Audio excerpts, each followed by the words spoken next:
Centuries ago, the country of China had an emperor who lived in a magnificent palace surrounded by a beautiful garden.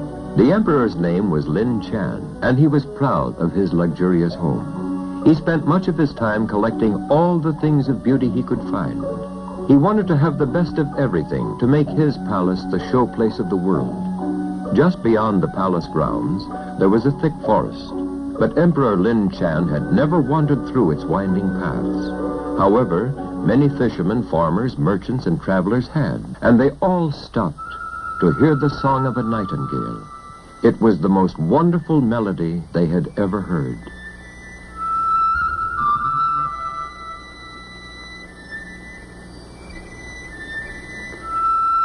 Even though the palace was greatly admired by everyone, those that heard the nightingale all agreed that its song was the most beautiful thing in all the land.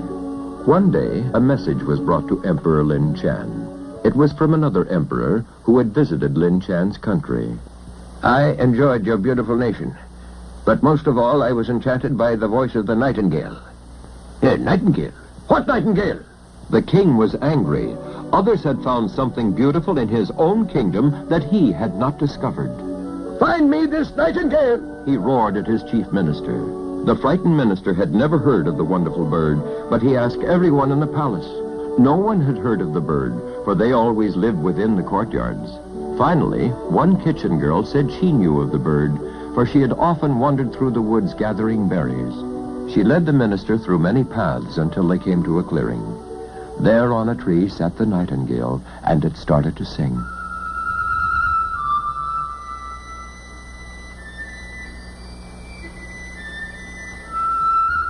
The minister knew this must be the bird the emperor wanted. Your emperor commands you to appear before him at the palace. The nightingale understood and swelled with pride to think she was to give a command performance. So off she went with the little girl and the minister to Emperor Lin Chan. A special stand had been prepared to receive the bird's concert at the palace. The emperor was anxious to hear the bird's famous voice. He gave the signal to sing, and the nightingale burst forth in beautiful song.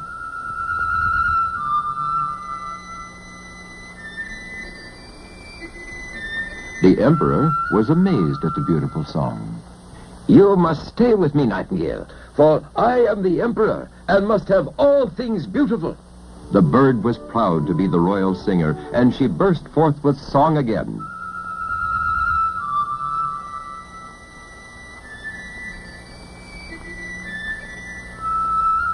Months passed, and the nightingale continued to please Emperor Lin Chan with her songs.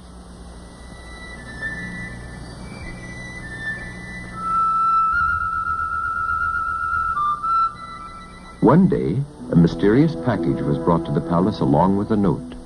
To the memory of my visit to your kingdom.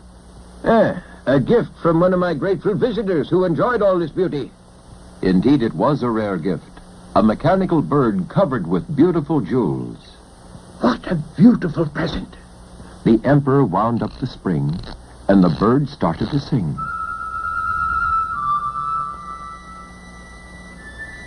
It's the song of the nightingale. True, it was an exact copy of the real bird's voice. This delighted Emperor Lin Chan. Now, I not only have the most beautiful song, but the most beautiful bird, and it will sing for me forever. He was so enchanted by this elegant toy that he played it almost continually. Then one day he said, I have two birds. They shall sing me a duet. But when he looked for the real nightingale, she was gone. The emperor was furious. That ungrateful bird has run off. Never allow it in my palace again, for this shall be the royal singer. And so it was that the mechanical bird continued to give out its beautiful song for the pleasure of Lin Chan. The real nightingale had fled the palace with a broken heart, believing the emperor favored the new singing marvel. She sat among the branches as before, But her voice was stilled. Years passed, and the emperor listened to his beautiful mechanical bird. When one day,